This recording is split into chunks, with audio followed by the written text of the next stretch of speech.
Tú sabes.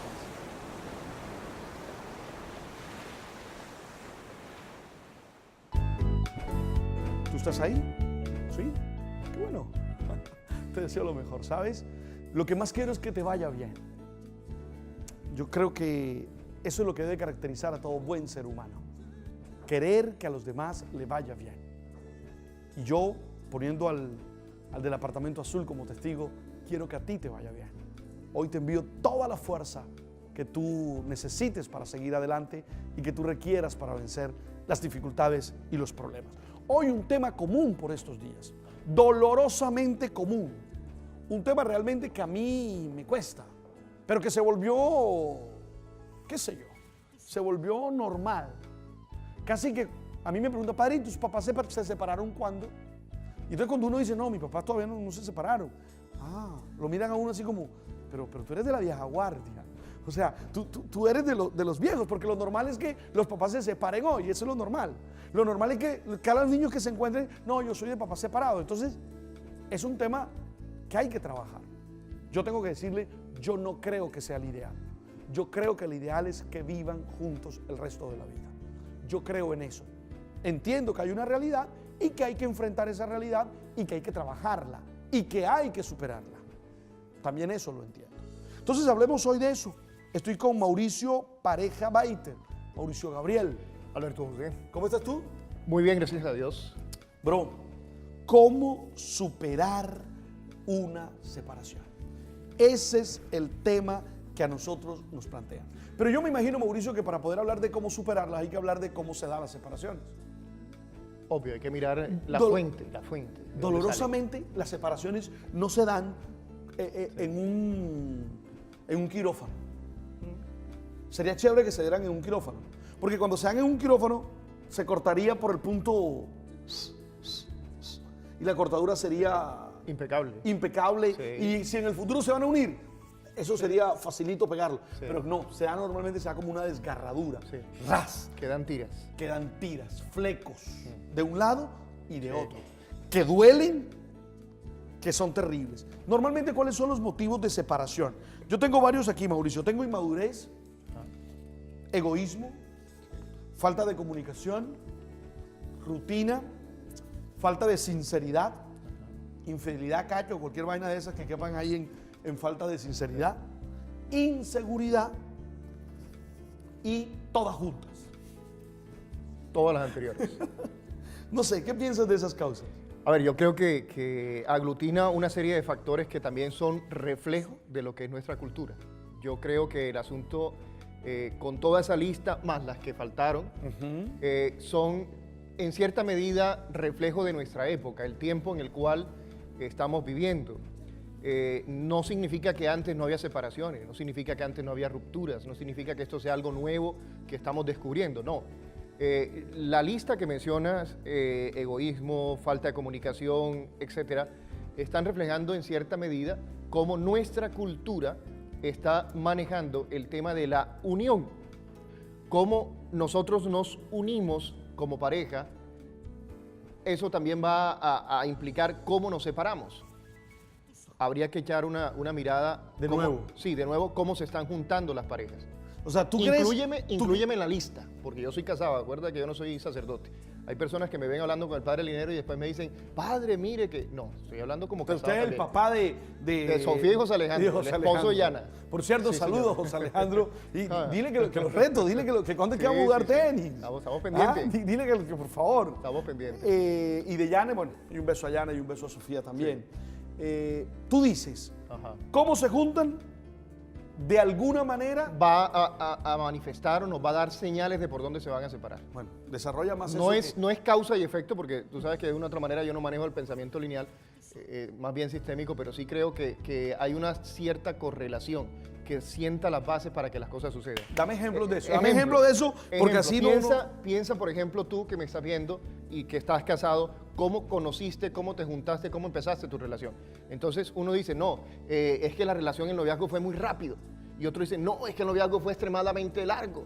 Y entonces uno diría, bueno, se supone que el largo va a durar más. El largo se conocieron, pero mentira. El asunto es que cuando estamos en el proceso de conquista, en el proceso de enamoramiento, en el proceso de construcción de pareja, estamos tratando de mostrar nuestra mejor parte, porque buena parte del proceso de enamoramiento es un proceso inconsciente. Eso lo hemos hablado muchas veces nosotros. Y me he ganado cualquier cantidad de... Sí, y quedó plasmado en un libro que se llama Cambia de relación, no de pareja. Es decir, son los procesos inconscientes muchas veces los que están jugando en el proceso de selección de pareja y en el proceso de constitución de relaciones de pareja. ¿Qué sucede? La persona no está dándose cuenta que lo que está buscando en cierta medida es retener a esa persona que le genera placer, esa persona que le genera satisfacciones de tipo bioquímico, de tipo hormonales, de tipo orgánico. Para ser más claros, piensa por qué haces tantos sacrificios por tu novia y después cuando te casas con ella ya los sacrificios como que no aparecen por ningún lado. Uno como que lo piensa 2 veces, como que el impulso se le acabó.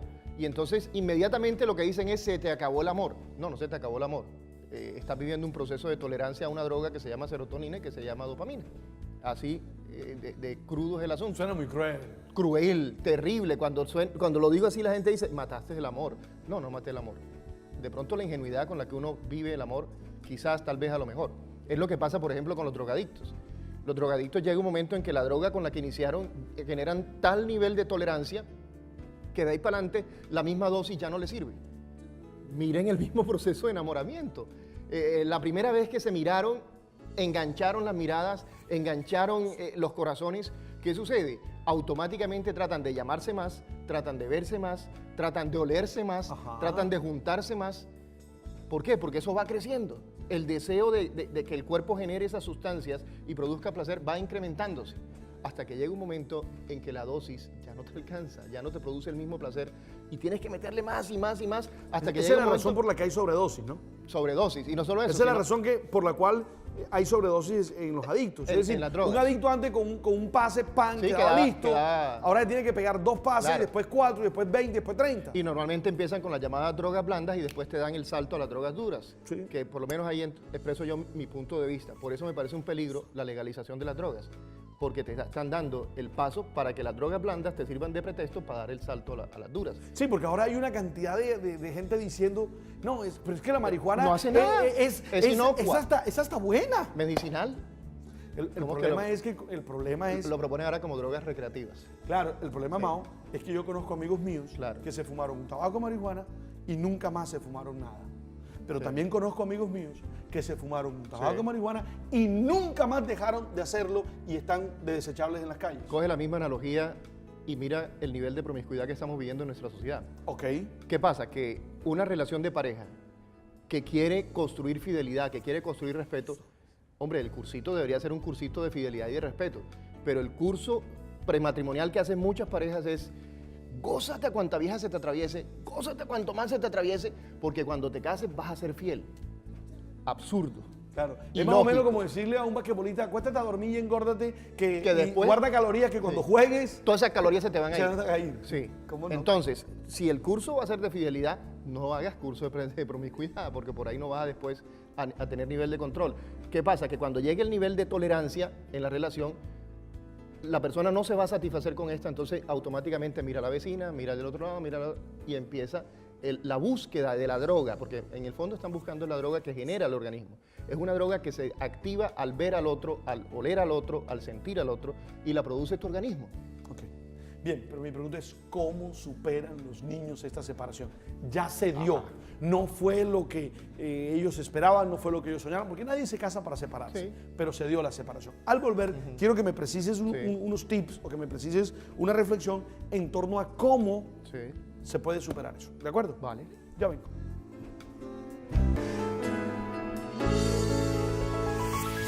Tú sabes, tú sabes.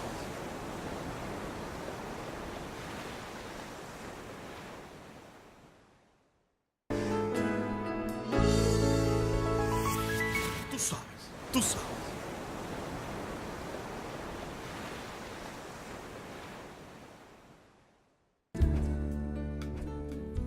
Don Mao, ¿tiene usted una pregunta que responder? ¿Sí? ¿Cómo van a hacer los niños para superar esa situación? Recojo ideas de lo anterior. ojo cómo nos iniciamos las relaciones, ojo cómo las acabamos. En este momento, cuando ya la relación se está acabando, uno tiene que entender, primero, que cuando se da un proceso de separación, las personas siguen vivas. Esta persona, antes eran pareja, ahora se separan, siguen vivas.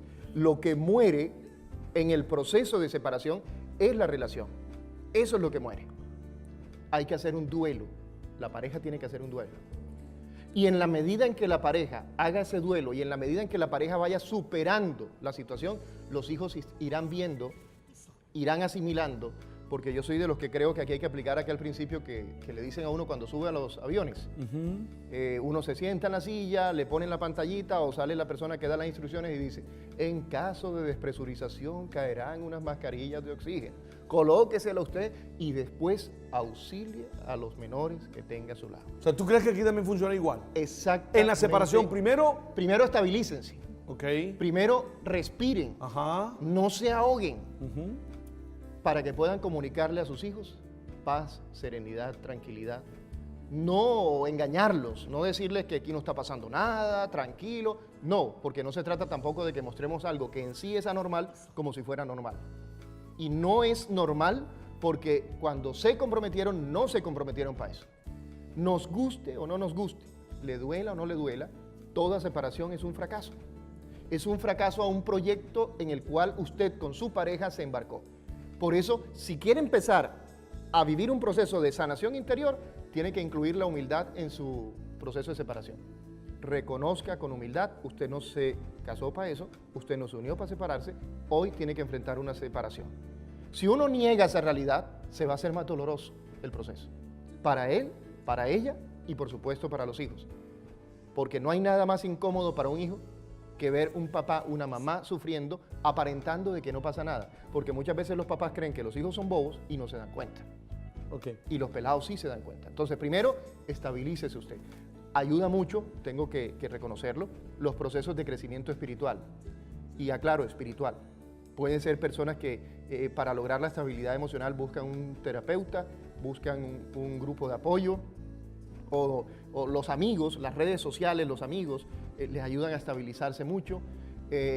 Los grupos de oración, estabilícese. Tenga mucho cuidado porque en un proceso de separación, yo digo también, entre broma y broma voy diciendo que empieza un proceso de carroña. Hay individuos en nuestra cultura que están como hienas o como buitres, volviéndose carroñeros, esperando caerle a la persona que se separó. Entonces, ¿qué pasa? Tienen que tener mucho cuidado porque si la idea es estabilizarse, tiene que ser muy selectivo a la hora de elegir sus amistades, las personas con las cuales va a compartir su problema. Porque desafortunadamente muchas veces empiezan a compartir su problema con el compañero de trabajo. Y el compañero de trabajo le dice, ven y llora aquí. Y llora aquí, es que por dentro está pensando, esta cae. Y entonces, eso le decía también a una paciente el otro día que me decía, no, andan como buitres detrás de mí. Yo le dije, ten cuidado y te vuelves carroña, porque tú no eres carroña. Recupera tu dignidad. Sí, si lo que tienes son buitres al lado. Uno no sabe, yo no lo vi, no era carroña. No era carroña y estaba en peligro de volverse carroña. Eso sí es real, es decir, porque la persona está vulnerable. Mao, Vulnerable. ¿con los niños qué hacemos? Ya está claro qué hacemos entre los adultos. Sí. Se estabilizan los adultos. Son capaces de entender que fracasaron, son capaces de entender que no lo hicieron bien. Pero los niños, ¿qué hacemos con los niños? Termino la idea de esto. El mejor educador de los hijos se llama San Ejemplo. San Ejemplo. Más que el discurso, el ejemplo. Un papá que anda vociferando, ya entré al mercado del usado, y lo dice con una sonrisa, como si fuera un carro de segunda. ¿Qué mensaje le está mandando al hijo? Ahora, enfoquémonos en el hijo en sí mismo como tal, que entiendo que la pregunta va por ese lado. Sí, claro. Primero, uno tiene que entender que hay hijos que expresan su dolor, hay hijos que se tragan su dolor. Hay hijos que son introvertidos, hay hijos que son extrovertidos. Y cada papá tiene que estar atento a la realidad individual de cada niño. No, mira, están tranquilos. Mira, está jugando. Claro, el hermanito se pone a jugar con el otro porque le sigue el juego, pero el uno está feliz porque asumió la cosa con cierta tranquilidad. El otro está jugando con él y creemos que están iguales. No, el otro puede estar viviendo su dolor, no lo está expresando. Y ahí ayuda mucho, por ejemplo, las técnicas proyectivas. Siéntese con el niño, déle una hoja de papel, póngalo a pintar, vamos a pintar quién eres tú, cómo estás tú, conversemos, depende de la edad también del niño. Si el niño tiene por ahí unos 4, 5 años, 6 años, juegue con el niño. El juego es un mecanismo, una herramienta muy útil para darse cuenta qué es lo que está pasando en el interior del niño. Coja muñecos. A veces cuando tengo que atender niños en consulta, yo tengo muñecos en mi oficina. Ayer precisamente estaba hablando con una nena que tiene más o menos unos 8 años. Entonces yo le conté la historia de un muñeco que me regaló una niñita, porque yo tenía otro muñeco que me habían regalado a mí cuando nací. Y entonces la niñita se asustó y dijo, no, ese muñeco se va a desbaratar. 45 años tenía en esa época cuando le mostré el muñeco. A la sesión siguiente, la niña me trajo un muñeco nuevo y me dijo, para que tu muñeco no se dañe, como quien dice, no prestes más ese y utiliza este. Estábamos hablando de separación, ella, su ternura, su sentido de protección. Entonces yo empecé a hablar de eso, por qué me había regalado el muñeco, qué significaba para ti eso, se lo prestamos a fulano. A través del juego empezamos a conversar y la niña fue exteriorizando su deseo de sentir que no se iba a quedar indefensa, sin protección, en una situación que ella no sabía para dónde iba. O sea, lo que tenía dentro era el miedo que al separarse de sus papás quedara sola, quedara desprotegida. No lo expresaba, los papás creían que todo estaba bien. Y con un simple muñeco pudimos sacar lo que estaba dentro sin que ella se sintiera atacada, vulnerada, herida. Esta otra niñita a la que le presté el muñeco, apenas se lo entregué, lo primero que hizo fue actuar como si fuera una mamá. Lo acariciaba, lo protegía. Entonces yo le dije, ponle un nombre. ¿Qué nombre le pondrías a ese muñeco? Entonces ella le puso nombre de niña, que también es una de las cosas interesantes. Depende del nombre que le ponga, uno sigue la conversación. A veces le pone nombre de niño, a veces le pone nombre de niña, y no es casualidad, uno tiene que saber hacer la pregunta para ver cómo engancha. Si me pone nombre de niña, yo empiezo a intuir, de pronto me va a hablar de ella, o de pronto me habla de la hermanita, por eso ya conozco el entorno familiar, o de pronto si le pone nombre de niño me está hablando del hermanito, y ustedes saben que es más fácil decir, tengo una tía que le pasó tal cosa, y uno está hablando desde uno. Sí, claro. ¿Sí? Entonces, todas esas herramientas nos ayudan a ver qué es lo que está pasando dentro del corazón del niño. No hay fórmulas universales, quisiera darte aquí un recetario de cómo proceder con cada niño, pero desafortunadamente o afortunadamente no lo hay. Creo que hay unas estrategias de afrontamiento, una de esas puede ser el juego, otra de esas puede ser la observación directa, otra puede ser contarle historias en la cama, a los niños les gusta mucho que le cuenten historias. Si ya son adolescentes, entonces hay que buscar otros mecanismos de acercarse al niño, puede ser la salida.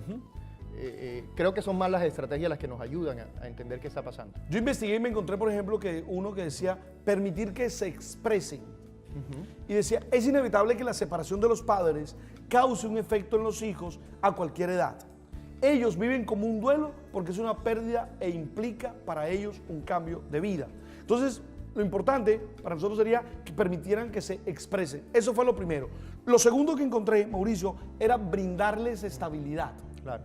Es decir, tanto emocional como física, como económica. Es decir, que la separación no termine siendo una turbulencia más fuerte de lo que ellos pueden tener. Entonces, lo segundo, brindarles estabilidad. Perdón, y hago una aclaración. Dale. También la estabilidad yo creo que es importante entenderla no solo en términos físicos, creo que también en eso el enfoque que maneja Minuchin de los roles, de los límites, perdón, es muy importante. Es importantísimo que los niños sepan que hay límites en casa de mamá, hay límites en casa de papá, y los límites hay que respetarlos. Claro. Y que, bueno, ojalá se puedan mantener límites similares, pero tampoco podemos caer en la trampa de homologar las dos realidades como si fueran igual. La casa de papá no va a ser la misma que la casa de mamá. Es decir, pueden tener reglas aquí que coinciden, pero de pronto tienen reglas que no coinciden. Por ejemplo, si la mamá se queda con la custodia, evidentemente los niños van a pasar más tiempo con la mamá, va a haber muchas más reglas en casa de mamá que en casa de papá. Entonces también los papás tienen que entender eso. Si pasa toda la semana estudiando y al papá le va a tocar los fines de semana, la mamá también tiene que entender que los hijos tienen que divertirse. Y es posible que en casa de papá el juego... haya menos reglas. Sí, claro, el juego prime y acá prime más la regla de estudiar, de dormirse a determinadas horas. Por eso también es saludable en tiempo de vacaciones intercambiar. que la custodia sea compartida y que sepan repartir esos tiempos. Lo que pasa, Mao, es que muchos papás se sienten culpables por la separación, Claro. y entonces creen que una manera de recompensar ese error cometido, esa culpa, Sí. es llenarlos de regalos, es no ponerles límites, es casi que comprarlos. Yo creo que también ahí hay que tener en cuenta otra cosa que tiene que ver mucho con lo que estamos viviendo hoy en día. Aclaro, es responsabilidad de Mauricio lo que voy a decir. Separo al padre lo que voy a decir. Gracias, muy amable. Yo creo que buena parte de las confusiones que hay hoy en día a nivel de género se generan también en las separaciones. Creo que hay mucha identificación de los niños con la mamá porque pasan mucho tiempo con la mamá, con objetos de la mamá, la cartera, la cosa, y empiezan a tener unos comportamientos. Yo sé que me voy a meter en lío, con todo respeto, ni soy homofóbico, pero yo creo que nos están imponiendo también una serie de visiones de mundo equivocadas, justificando los errores de los papás que se han separado. Eso da para otro programa, pero dejémoslo ahí. El asunto es que yo sí he tenido que atender casos de niños que han ido perdiendo su identidad masculina, han terminado en una confusión de roles y peor todavía si la mamá está en guerra con el papá. Porque entonces, Sí, tienen que odiar al papá. sí, claro, y la figura masculina que implica el papá. De acuerdo. Claro, después me llegan los niños, ya no tan niños, de unos 13, 14 años, con tendencias homosexuales y los papás asustados, que no saben qué hacer, que no saben qué pasó y empiezan a dar sus argumentos apoyados en lo que estamos viendo en esta cultura. De que no, que él nació así, que él fue así. Yo personalmente creo que no nacen así. Sé en el lío que me estoy metiendo, pero lo aclaro. Ok, Es dale. posible que más adelante las investigaciones lo arrojen, pero usted sabe que yo como libro y los libros que me he comido no me convencen. Muy bien, tú sabes que te respeto en esa Sí. posición, tú sabrías cuál sería mi Sí, posición por porque la supuesto. hemos conversado muchas veces. Claro. Por ahora debo ir a hacer el corte a comerciales porque Como este los tipo fantasmas que no me aparecen por la deja. emisora. Ya regreso. Sí. Tú sabes, tú sabes.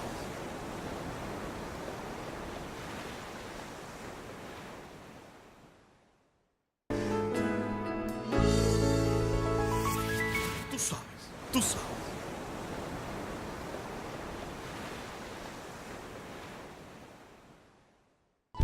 Bien, ¿qué más pueden hacer? Entonces ya dijimos dos, dejar que los niños se expresen, nos diste el ejemplo Claro. del juego. Dos, brindarle estabilidad a través de límites, a través de reglas, a través de inteligencia. Mao, yo creo que es muy oportuno, Mao, que los niños no sean objeto de pelea. Objeto de guerra. Es terrible. Yo creo que la comparación es grotesca, pero muchas veces confunden al niño con una escopeta. Lo cosifican. Lo cosifican. Y era la idea de lo que quería expresar en este último segmento cuando daba esas afirmaciones un poco polémicas, pero creo que debemos entender que privar a un niño de la figura paterna, de la figura masculina en su vida, es exponerlo a una confusión de identidad. Arrancarle de los brazos a una niña, a su mamá, es también exponerla a ese vacío emocional. Ahora, también hay que tener en cuenta algo. Si las parejas que viven juntas tienen problemas de por sí para dedicarle tiempo a sus hijos, para estar con ellos, para acompañarlos, las parejas que se separan tienen que tener claro que ahora el problema se les va a duplicar. Y peor aún si establecen una nueva relación de pareja y más complicado si tienen otros hijos, porque entonces van a tener que repartir su escaso tiempo en diferentes sitios con diferentes personas. Por eso, una recomendación que le doy con todo cariño a las personas que están viviendo procesos de separación es piensen bien antes de embarcarse en una nueva relación, tómense su tiempo, no se soyen pensando que ya encontraron el amor de su vida, porque el asunto no es así tan fácil. Creo que hay que hacer una transición, tienen que vivir primero el duelo con la relación anterior para que los hijos también puedan conservar esa estabilidad tan importante en su desarrollo. Es lamentable ver cómo hijos tienen que ver desfilar muchos novios en la vida de la mamá, muchas novias en la vida del papá, por no tener paciencia, por no tener calma, por no aprender a vivir solos. Vuelvo a lo que decíamos al comienzo, creo que es un problema también de tipo cultural. Nuestra cultura es una cultura que le tiene pánico a la soledad. Ok. Muy bien, Don Mao. A mí me quedan dos cosas. Bueno, además de todas las discusiones polémicas ahí que se me pueden Evidente. armar. A mí me quedan dos cosas. Una, darle espacio para que se expresen nuestros niños. Y dos, generarle estabilidad. Muchas gracias. Muchas gracias.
Tú sabes.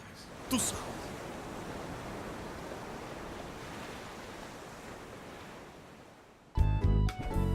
¿Tú estás ahí? ¿Sí? Qué bueno. Te deseo lo mejor, ¿sabes? Lo que más quiero es que te vaya bien. Impecable. Impecable. Sí. Y si en el futuro se van a unir, eso sería facilito pegarlo. Sí. Pero no, normalmente se da como una desgarradura. Sí. Ras. Quedan tiras, flecos, de un lado y de otro.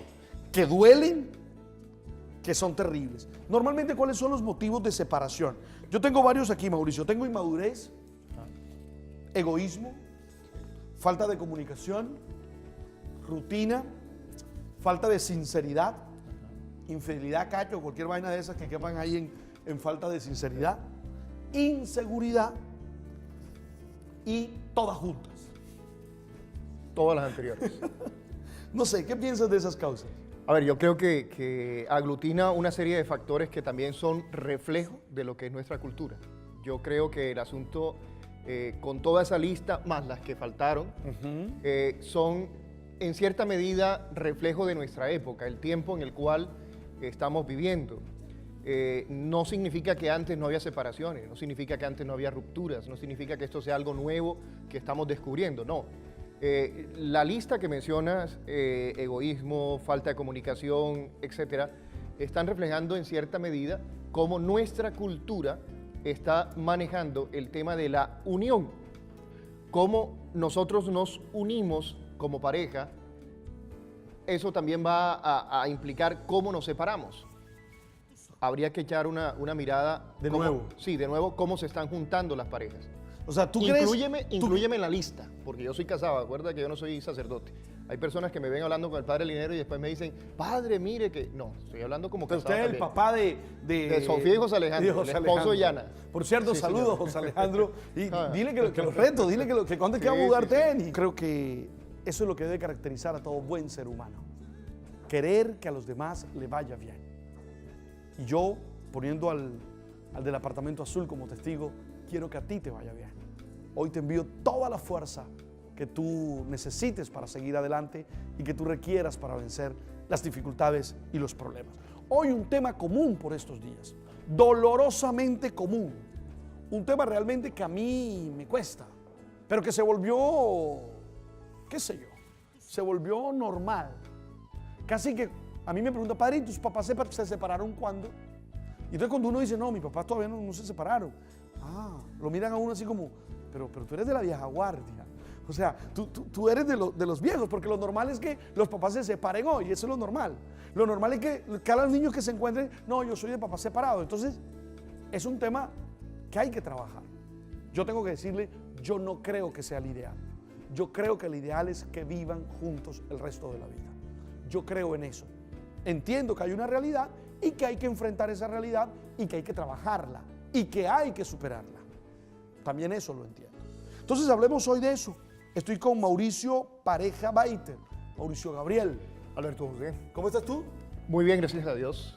Bro, ¿cómo superar una separación? Ese es el tema que a nosotros nos plantean. Pero yo me imagino, Mauricio, que para poder hablar de cómo superarlas hay que hablar de cómo se dan las separaciones. Obvio, hay que mirar la fuente. de dónde Dolorosamente, las separaciones no se dan en un quirófano. Sería chévere que se dieran en un quirófano. Porque cuando se dan en un quirófano, se cortaría por el punto y la cortadura sería